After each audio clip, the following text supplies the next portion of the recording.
حضرت عمر فاروق مال تقسیم کر رہے تھے تو بیٹی آگے کہنے لگی ابا جی رشتہ داروں کا بھی حق ہوتا ہے، آپ سب کو دیتے ہیں، آپ کے اپنے آپ کے قریب ہی نہیں آتے۔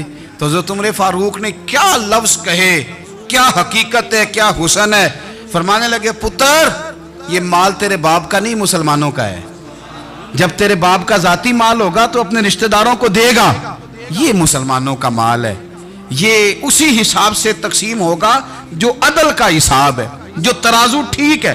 فرمایا تو مجھے یہ مشورہ نہ دے، یہ مسلمانوں کا مال۔ یہاں سے نظام میں احتساب شروع ہوتا ہے، یہاں سے انسان آگے بڑھتا ہے، اور پھر کوئی تکلف نہیں کسی پر حضرت عمر کا، کوئی چھوٹا ہے یا بڑا ہے۔ حضرت ابو سفیان رضی اللہ تعالیٰ عنہ سردار رہ چکے ہیں مکے کے، بڑے آدمی، لیکن نظام احتساب میں کوئی چھوٹا بڑا نہیں ہوتا۔ حضرت عمر فاروق مکہ مکرمہ گئے تو لوگوں نے کہا حضور جناب ابو سفیان نے نا گلی میں پتھر رکھے اور بہت سارے لوگوں کو رستوں میں تکلیف ہو رہی ہے، تو حضرت ابو سفیان رضی اللہ تعالیٰ عنہ سے بھی لوگ کہہ دیتے تو وہ بھی اٹھا دیتے، لیکن لوگوں نے چونکہ وہ سردار تھے، بڑے تھے، تو لوگوں نے ان سے کہا نہیں۔ حضرت عمر جب آئے تو کہا تو جناب عمر نے پرواہ نہیں کی، خود آئے جناب ابو سفیان سے کہا یہ پتھر آپ نے رکھے؟ کہا حضور ہاں۔ فرمایا یہ بھی اٹھائیے، یہ بھی اٹھائیے، یہ بھی اٹھائیے۔ جب وہ اٹھا رہے تھے تو حضرت عمر کہہ رہے تھے شکر نہیں اللہ کا کہ عمر کہہ رہے ہیں اور ابو سفیان مانتے جا رہے ہیں، شکر نہیں۔ یہ نظام احتساب ہے کہ بڑا ہو یا چھوٹا ہو، اس کو یہ حق حاصل نہیں ہے کہ مسلمانوں کو وہ کسی تکلیف میں کسی بھی صورت میں مبتلا کرے، کہیں بھی کسی جگہ بھی، اس کو یہ والی اجازت نہیں۔ حضرت سیدنا عمر فاروق رضی اللہ تعالیٰ عنہ۔ پھر ایک اور بات تھی، میں کئی دفعہ یہ بات کہتا ہوں اور مجھے ذاتی طور پر اس کا بڑا تجربہ ہے۔ کچھ لوگ نا خوشامد پسند ہو جاتے ہیں، بڑی عمدہ تعریف کرتے ہیں، اوئے ہوئے ہو پول باندھتے ہیں پورے، آپ کے پاس آئیں گے تو کہیں گے جناب آپ سے زیادہ اچھا بندہ ہی کوئی نہیں، تو وہ نا آپ سے کام نکلواتے ہیں۔ پھر وہ کسی دوسرے کے پاس جاتے ہیں تو اسی طرح کا رویہ وہ دوسروں کے ساتھ کرتے ہیں۔ یہ عام لوگوں میں بھی مرض ہوتا ہے، عام لوگوں میں بھی۔ اور بادشاہ ہو بندہ اگر، پھر تو اس کا دل کرتا ہے میں اگر بادشاہ سلام ہوں تو دو چار بندے دیہڑی پہ رکھ لوں پر میری تعریف ضرور کریں۔ پابندی ہوتی ہے، لوگ یہ کام بڑے شوق سے کرتے ہیں۔ اور شیخ سعدی فرمایا کرتے تھے لکڑی کو گھن کھا جاتی ہے اور بڑے لوگوں کو خوشامد کھا جاتی ہے خوشامد۔ حضرت عمر فاروق رضی اللہ تعالیٰ عنہ اس معاملے میں بھی بڑے مضبوط تھے۔ ویسے مجھے اور آپ کو اچھا کون لگتا ہے؟ ہماری غلطیاں بتانے والا؟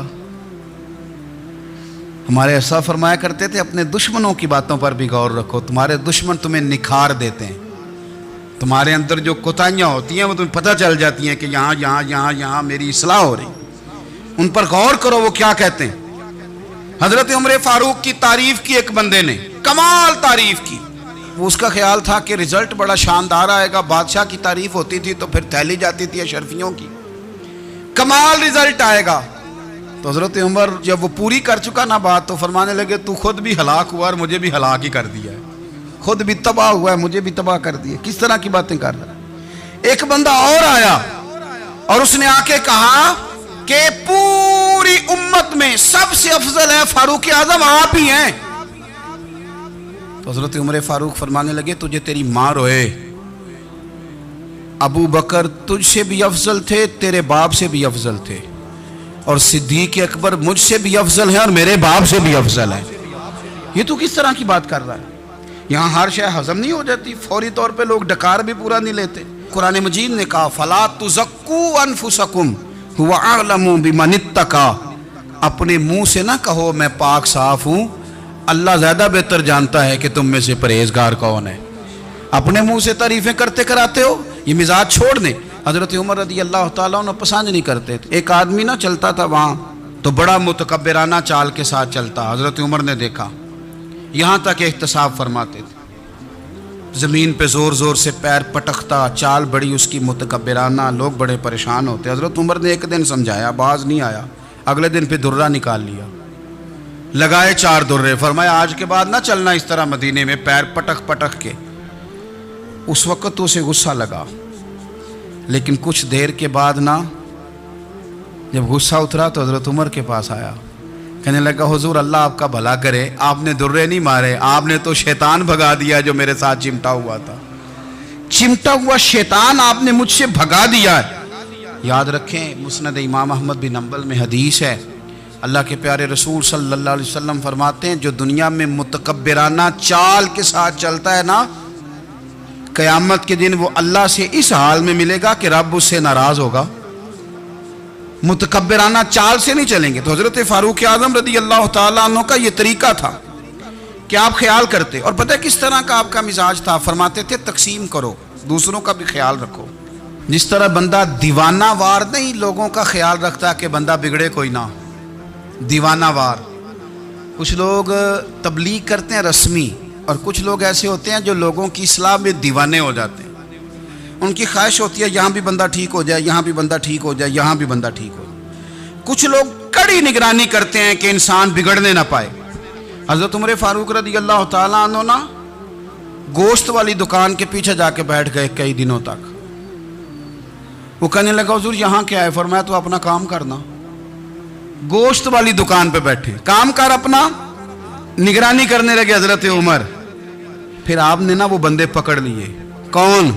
جو 2 دن مسلسل گوشت خریدنے آئے، پکڑ کے کھڑا کر لیا۔ فرمایا تو کل بھی گوشت لینے آیا تھا؟ حضور ہاں۔ فرمایا آج پھر کھائے گا؟ حضور جی۔ تو آپ فرمانے لگے کیا تیرے محلے سے غربت ختم ہو گئی ہے؟ تیرے رشتہ دار سارے پیٹ بھر کے کھاتے ہیں، تو 2 دن گوشت لینے آتا ہے؟ فرمایا آج کے بعد مسلسل گوشت لینے آیا تو درے سے ماروں گا، خبردار یہ کام نہ کرنا۔ یہاں تک نظام احتساب کا جب خیال رکھا جائے پھر حالات بگڑا نہیں کرتے، پھر وہ قابو میں رہا کرتے۔ حضرت عمر فاروق رضی اللہ تعالیٰ عنہ اس ترتیب کے ساتھ اصلاح کرتے، اس ترتیب کے ساتھ۔ سیدنا فاروق اعظم رضی اللہ تعالیٰ عنہ کی ایک بات آخر میں عرض کرنی ہے، وہ میں بھی اپنے اوپر لاگو کروں، آپ بھی غور کریں۔ حضرت عمر فاروق رضی اللہ تعالیٰ عنہ نے نا خط لکھا حضرت ابو موسیٰ اشعری کو۔ آپ فرمانے لگے یاد رکھنا جو گورنر، جو امیر اپنے رب کریم کی فرما برداری کرتا رہتا ہے نا، اس کی رعایا بھی اس کی فرما برداری کرتی ہے۔ اور جو لوگ اپنے رب کریم کی فرما برداری چھوڑ دیتے ہیں، پھر جنہوں نے ان کی فرما برداری کرنی ہوتی ہے وہ ان کی فرما برداری چھوڑ دیتے ہیں۔ آپ نے سپہ سالاروں کو خط لکھے تھے، فوج کے جو جرنیل تھے، کمانڈو تھے، ان کو خط لکھے تھے۔ فرمایا جو سپاہی نماز نہیں پڑھتا اسے فوج سے نکال دو، اور ساتھ لکھا تھا یاد رکھو جو رب کا وفادار نہیں وہ ہمارا کیسے ہو سکتا ہے، نکال دو ان لوگوں کو، فوج سے الگ کر دو۔ ہم آج جو بے پناہ پریشان ہیں، ہمارے بچے بات نہیں مانتے، شاگرد بات نہیں مانتے، ہم شکوے کرتے ہیں، بے ادبی بڑھ گئی۔ ادب کے ساتھ میں گزارش کروں گا بڑوں کی بارگاہوں میں، جو میری طرح کے بڑے بنے ہوئے ہیں، بزرگوں سے نہیں بات کرتا، ان سے میں کہوں گا کہ ہمیں ایک دفعہ اپنے اوپر بھی تو غور کر لینا چاہیے، کہیں ایسا تو نہیں ہے کہ ہم جب تک اللہ تعالیٰ کے فرما بردار تھے، جب تک ہم تقوی کے معیار پر تھے، ہماری بات ماننے والے ہماری بات مان رہے تھے، کہیں ایسا تو نہیں کہ ہم اس معیار سے ہل گئے ہیں تو اب جو ہمارے فرما بردار تھے وہاں سے ہل گئے۔ حضرت عمر رضی اللہ تعالیٰ عنہ فرمایا کرتے تھے کہ لوگوں کو عجب میں مبتلا نہیں ہونا چاہیے، خود پسندی کا جو ماحول ہوتا ہے اس سے لوگوں کو ہمیشہ نکلنا چاہیے۔ حضرت عمر کے ایک صاحبزادے نے کنگھی کر لی، اچھا لباس پہن لیا تو درہ مارا جناب عمر نے، تو آپ کی بیٹی کہنے لگی ابا یہ تو بالکل جائز ہے، اچھے کپڑے پہننا، اچھا لباس پہننا اور سر میں کنگھی کر لینا، اس پر درہ کیوں مار دیا؟ تو آپ فرمانے لگے بیٹا یہ خود پسندی میں مبتلا ہونے لگا تھا، یہ اپنے آپ کو بہت بھلا سمجھنے لگا تھا، اس کا خیال تھا کہ میں یوں میرے علاوہ کوئی نہیں، یہ اس مقام پہ جا رہا تھا جہاں اس کی تربیت رک جاتی، اس لیے درہ مارا ہے۔ ایک دفعہ حکومتی معاملات کے اندر آپ کی اہلیہ نے مشورہ دینا چاہا، بڑے کام بیویاں نہیں کرتی، بڑے بڑے معاملات میں مداخلت نہیں کرتی۔ ہمارے بر صغیر میں وہ بادشاہ نہیں گزرا کہ جو فیصلہ کرتا تھا تو کرسی پہ بیٹھ جاتا تھا اور پردے کے پیچھے اس کی بیوی بیٹھ جاتی تھی، اور جب وہ فیصلہ سنانے لگتا تو یوں گردن پیچھے کرتا اور اہلیہ جو کہتی وہ فیصلہ سنا دیتا۔ لیکن ایک دفعہ خاتون نے ایک آدمی کو حضرت عمر نے معزول کیا تو آپ کی اہلیہ نے، اس آدمی کی اہلیہ حضرت عمر کی اہلیہ سے ملی ہوں گی، تو خاتون نے ذرا سفارش کرنی چاہی، تو جناب عمر فاروق رضی اللہ تعالیٰ عنہ کے ہاتھ میں عصا تھا، ڈنڈا تھا، 2-3 دفعہ زمین پہ مارا، فرمایا تمہیں کس نے اجازت دی ہے حکومتی معاملات میں مشورہ دینے کی؟ یہ مشورہ مولا علی دیں گے یا عثمان غنی دیں گے؟ آپ کو کس نے اجازت دی؟ وہ حکومتی معاملات، وہ مسلمانوں کا اجتماعی معاملہ، وہ مسلمان دیکھیں گے، آپ کو اس میں آنے کی اجازت نہیں ہے۔ جو آپ کی ذمہ داریاں ہیں، آپ کے حقوق ہیں، ان پر آپ بات کریں۔ تو بھائی نظام میں احتساب اپنی ذات سے شروع کریں۔ ہماری اولادیں، ہمارے بچے، وہ باہر سے انہوں نے زیادہ اثر نہیں لیا، ہم نے انہیں بتایا ہے کہ ہم بڑے غریب ہیں، ہم بڑے مجبور ہیں، ہم تو بڑے کمزور ہیں، ہماری تو سنتا کوئی نہیں، یہ تو امیروں کا ملک ہے، اس میں تو فلانے فلانے کو اہمیت حاصل ہے۔ ان باتوں نے ہمارے بچوں کو کمزور کیا ہے، ان باتوں نے ہمارے بچوں کے دلوں میں احساس کمزوری پیدا کیا ہے۔ آپ ان کو جینا سکھائیں، آپ ان لوگوں کو بتلائیں کہ رب کریم نے جو تمہارے لیے بہتر سمجھا وہ تمہیں اپنے فضل سے بڑا عطا فرمایا ہے۔ آپ ان کو ان کے مقام پر رہ کر خوددار اور قناعت پسند ہونا سکھائیں۔ آپ یقین کریں گھر امن والا بن جائے گا۔ بچے اگر بھنا ہوا گوشت کھا رہے ہوں اور پھر بھی لاڑی رہے ہوں کہ مسالہ میری مرضی کا نہیں، سٹائل میری مرضی کا نہیں، ٹیسٹ میری مرضی کا نہیں، یہ والا گوشت میں نے نہیں کھانا، یہ اس طرح کر کے بھنا ہوتا تو پھر میں نے کھانا تھا، وہ زیادہ خوفناک صورتحال ہو جاتی ہے۔